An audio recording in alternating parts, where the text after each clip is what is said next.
straight to the news. It is a new public opinion poll conducted by the largest Canadian-owned pollster in Canada. Leger is the name of the company. You've probably heard of them. I tell you that because it wasn't a homemade poll. It's not one of those little online surveys that you do that's sort of self-selected. We paid $4,000 to Leger for this survey. Frankly, if you can help me cover the cost of it, please do. You can see the entire poll, all of it, at lockdownamnesty.com. And I think you'll see why we decided to pay for this poll and to have it done by a big national independent professional pollster. Because it shows what I knew would be the case, but that I needed someone who wasn't partisan to prove. In fact, Leger does plenty of government work, so you know they're not anti-government activists, and yet this poll has incredible news. I won't keep you in suspense for another minute. The question put to 1,000 Albertans was, do you support or oppose Premier Danielle Smith's campaign proposal to stop prosecuting pastors and small business owners for offenses during the COVID-19 lockdowns and mandates? I think it's a pretty clear question. And the answer was powerful. Look at this. 73% of Albertans who say they're supporters of the UCP, that's the United Conservative Party over there, 73% say they support that. In fact, 51% say they believe that strongly. For comparison, Smith herself won the leadership with 53.77% of Alberta Conservatives for her own leadership vote just last month. So this proposal is actually even more popular with her party than she herself was at last month's contest. I'll give you more information from this poll in a moment, including the bad news in it, but just stop for a moment and marvel at that statistic. 73% of Alberta Conservatives are against prosecuting pastors and small businesses. 51% of them are actually appalled by the idea. Isn't that funny? 50%. Because when Jason Kenney lost his leadership earlier this year, it was about by that same margin. Half of party members voted against him. I bet a lot of them are the same people. Could be the same half, right? I know in my bones that the lockdown is becoming more unpopular every day that passes. It was awful when it happened, but so many people supported it out of fear or out of profit or out of ignorance. And so many people went along with it in the name of being a good citizen or obedient or conformity or just doing the Canadian thing. But really, this poll suggests that people didn't actually ever support it. They were just scared into silence or obedience, or the media just didn't ask the right questions, or no one commissioned the poll, or if they did, they didn't publish it.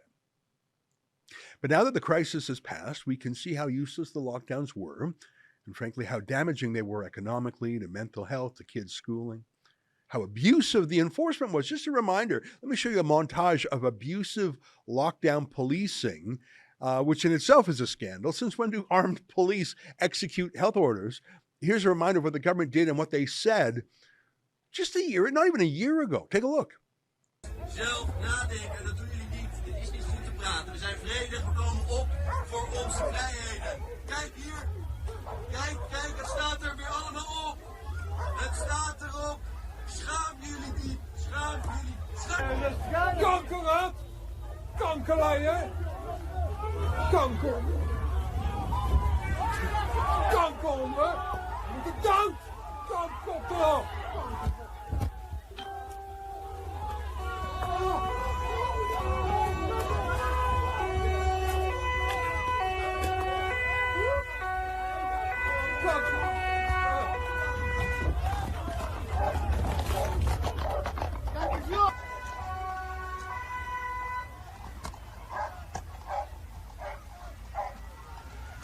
Nou, dan wordt er iemand helemaal in elkaar getrokken. Wordt iemand helemaal in elkaar getrokken. Kom, hierheen.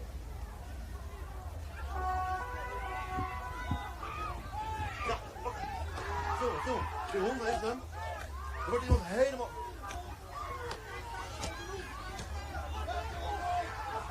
Kom, kom. Weg deze! Hallo, je bent gewoon fucking live, joh!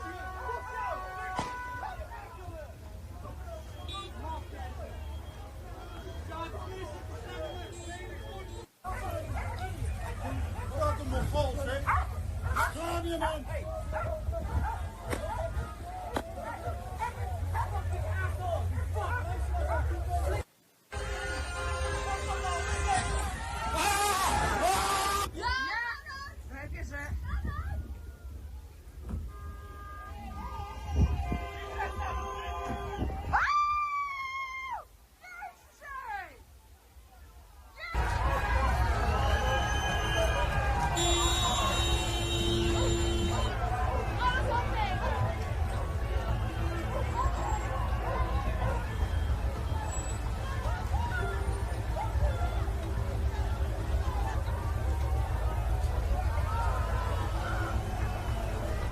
Yeah, what an international embarrassment. You can see politicians running away from what they said and did all around the world, even in Florida, the least locked down state in America, where Governor Ron DeSantis is cruising to re-election.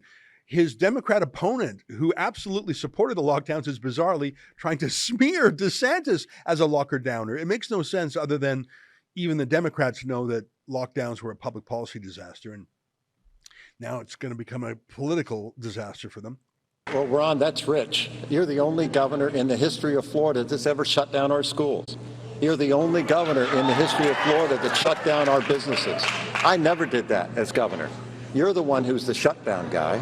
We need to have somebody who is at the helm that understands it's important to listen to science, to do what's right, to utilize common sense.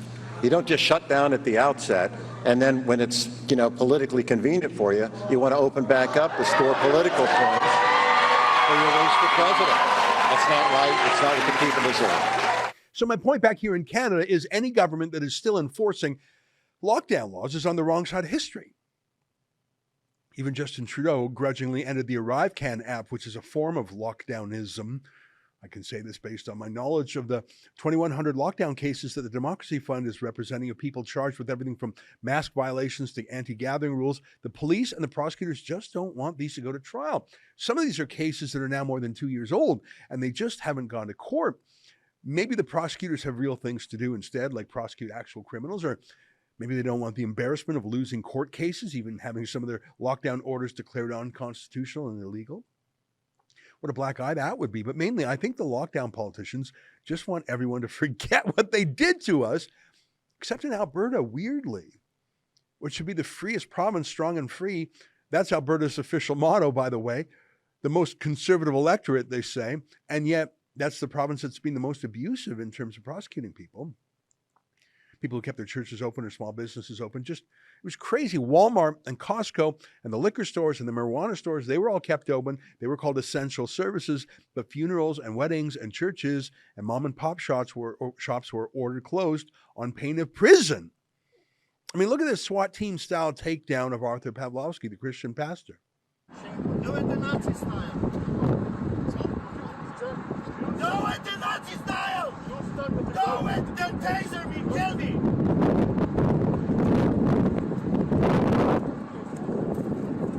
Do it.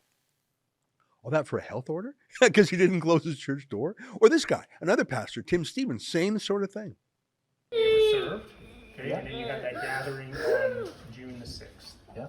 Okay, so that's what you're under arrest for.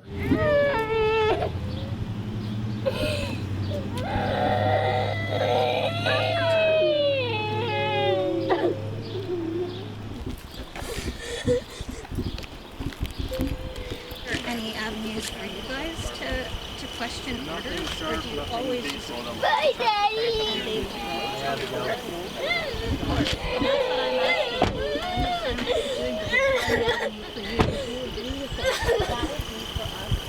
no other jurisdiction is imprisoning pastors for breaking health orders? Again, I'm not going to speak to that, okay? In Canada. Okay. It's only Alberta. I would say... Bye, Daddy! Bye, guys. Okay?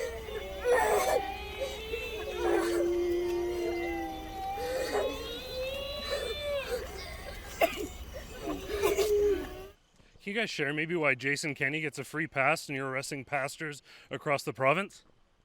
Any comment, any emotion for this family whatsoever? No, you're just going to drive off just like that. Is this why you became a police officer? No, sir, I did not. Have a good day. I think those two video clips alone probably cost Jason Kenney 10% of his support during the leadership review, as well it should have. By the way, just last week, Pastor Tim's case went to trial, and the judge threw it out hard. I mean, it was embarrassing for the government, for the prosecutors, for the police, for the Minister of Health who brought in the orders against that Christian pastor. His name is Tyler Shandro, who now happens to be the Justice Minister under Danielle Smith, which raises an interesting question. Is there a conflict of interest here? Is he following through on these lockdown prosecutions just to save face, since he was the health minister who came up with these nasty orders in the first place? Not just pastors, of course, many small businesses too. Like Chris Codd, the owner of the Whistle Stop Diner in Mirror, Alberta. The only restaurant and gas station and general store in his whole town, and Jason Kenney and Tyler Shandro ordered him shut down, and when he wouldn't, they threw him in jail. They put him in jail, maximum security. Who would support that? Well, according to Leger, 20% of UCP Conservatives in the province actually do support prosecuting Chris Scott. 20% do. Those are the Tyler Shandro Conservatives. But here's the darker part of the poll. I told you there was bad news in it too. The province is not just made up of Conservatives. There are socialists there too. Remember the last premier before Kenny was an NDP extremist named Rachel Notley. I call her extremist, for example, because she used to literally wear a wristwatch with a picture of a communist murderer named Che Guevara on it. Just atrocious. Obviously, Notley and the NDP cheered on the prosecution and persecution of small businesses and churches. The NDP socialists have never had much time for either group in society. Notley and the NDP raged against ending the lockdowns. They didn't want to end the mask rules either. They actually still want masks in schools. They're still calling for that right now. So what do you think the NDP supporters in the province told the pollster when that question was asked of them of Leger? Do you support or oppose Premier Danielle Smith's campaign proposal to stop prosecuting pastors and small business owners for offenses during the COVID-19 lockdowns and mandates? Well, the answer is the mirror opposite. As I told you, 73% of Conservatives want amnesty for churches and small businesses, but the NDP, 86% of them say no, they should be prosecuted. 86%. But of course, this was the ruling class. This was the lockdown class. These were government workers who actually didn't work, but they still got paid. They got paid to have a staycation and catch up on Netflix shows. These were the bosses. These were the cops, the inspectors, the enforcers. They loved the lockdown. They want it back.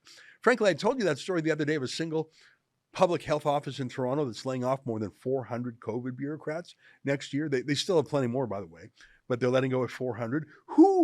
Who's still on the payroll today? A COVID bureaucrat. These aren't actual nurses or doctors. They're just scolds and paper pushers. That's the NDP's base in Alberta. That's who wants small businesses and pastors prosecuted, because small businesses and pastors, well, that's sort of the UCP base, isn't it? Now, that's what we call a divided province. The left wants to punish pastors and small businesses. They cheered when Pastor Arthur was arrested. They loved it. They cheered when Trudeau brought in martial law. They loved it. And if Danielle Smith actually keeps her campaign promise to call off the prosecutions, well, those people will be mad at her. They'll be furious. But here's the obvious political point. They already are furious with her. There is no change that these NDP supporters would ever, in a million years, nothing would make them vote for Danielle Smith. Never. It will never happen. Not just because of her take on the lockdowns, but her take on everything else, from fighting against environmentalist crazies to standing up to Trudeau. These people hate her deep in their DNA. Those 86% of NDPers would never, ever, in a million years, ever consider voting for Danielle Smith anyways. So from a political math point of view, who cares if they're mad about this? But in one fell swoop, Smith could turn the page on the dark era of lockdowns, distinguish herself from Jason Kenney, give a huge win to the party base, recalibrate the province on civil liberties back to where it should be, and free up millions of dollars in police and prosecutorial resources to, go after real criminals instead. And more than any of that, she would prove that she can get things done, that she is not trapped by the inertia of the province's permanent bureaucracy or Jason Kenney's overhanging staff and MLAs, that she isn't stopped by the Kenney-Notley deep state, that she can make decisions and get action from the bureaucracy. And she can show her party base that she keeps her promises, that she isn't cowed by the NDP and their agents and the media party. I saw it with my own eyes. I've been in Alberta a lot lately. I was covering the leadership campaign for Smith. The real enemy to Danielle Smith is not Rachel Notley. It is not even her internal leadership rivals from whom she has a truce. It's with the media, the CBC in particular, but also most other media in the province. All the media loved the lockdowns, and they all got government bailouts during the lockdown. They all believe in caressing power, not standing up to it. And if Smith ends these political prosecutions, they will howl, but let them howl. They're going to howl at her anyways, no matter what. Let them howl in defense of lockdowns. Let them make the case for putting pastors and small businessmen in prison.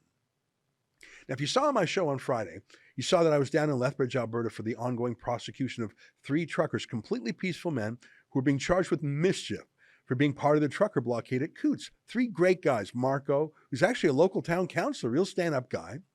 George, a good egg family man. Alex, hardworking guy. I really loved meeting them. They're like Tamara Leach. They're just like Tamara Leach, and Trudeau wanted to make an example out of her. These three men, well, Kenny wants to make an example out of them. And Kenny's prosecutor, and I say that because the charges against these men were laid only in September, one of Kenny's last gasps. Kenny's prosecutor is named Stephen Johnston. And I saw a news story where Johnston was prosecuting a rapist and told the judge that he should hand out a 4.5-year sentence for the rapist. 4.5 years for the rapist. And yet this same prosecutor is seeking 10 years each for these peaceful truckers. That is insane. That is out of sync with justice. That is not in the public interest. And frankly, it likely will not win in court, just like the prosecutions against Pastor Tim. And the ones so far against Pastor Arthur were eventually thrown out. And Premier Danielle Smith can say, that happened on the previous Premier's watch. And that's 100% true. But every day it gets a little less true, doesn't it? Every day the prosecutions of Pastor Arthur continue. His next court case is in December. Every day the prosecution of these three truckers continues. Well, this becomes Danielle Smith's vendetta, not just Kenny's vendetta. Even though Smith has no personal stake here, she has no beef with these guys. For heaven's sakes, she gave a generous apology to lockdown victims just a couple weeks ago. Hi, Ms. Smith. Lee Gallis from Rebel News. During your campaign, you said that not only would you issue an apology to those prosecuted during COVID restrictions, but you would also grant them amnesty. When can we expect those apologies? I can apologize right now.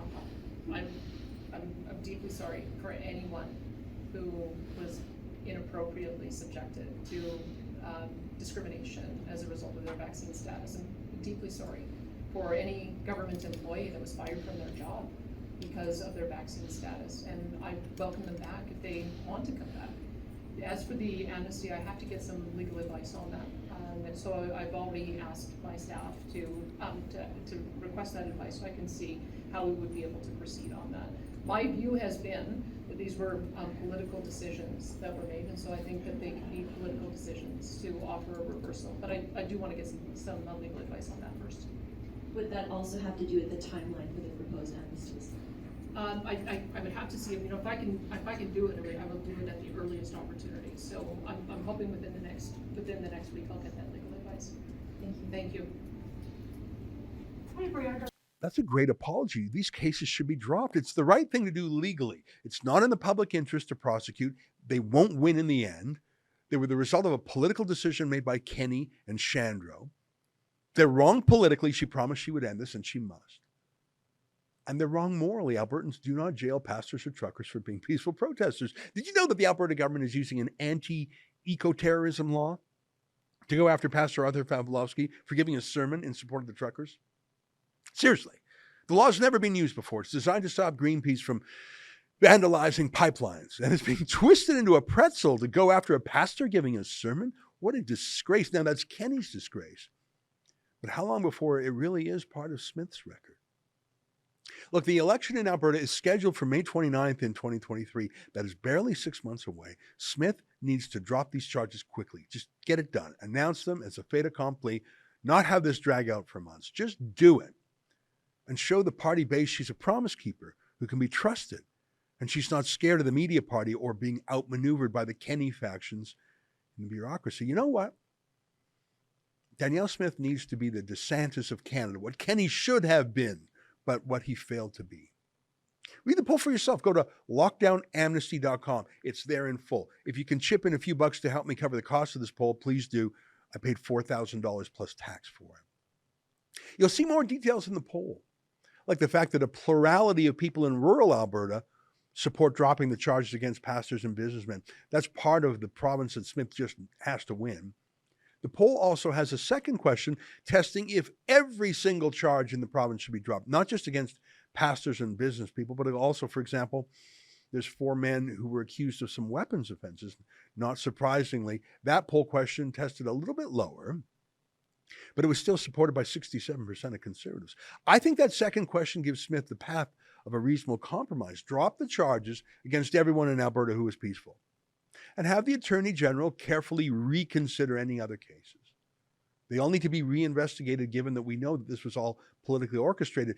And what we've learned from watching the Trucker Commission inquiry in Ottawa is that many things that the police said and did at the time were simply political talking points, sometimes even drafted by outside PR agencies, not even by police. So I don't think we can rely on the legitimacy of any lockdown prosecutions in Alberta. But that first part, dropping it against pastors and businesses, that is a surefire winner according to this survey. If you agree, go to lockdownamnesty.com, read the poll, chip in to help cover it if you can, and sign the petition to Danielle Smith herself. That's lockdownamnesty.com.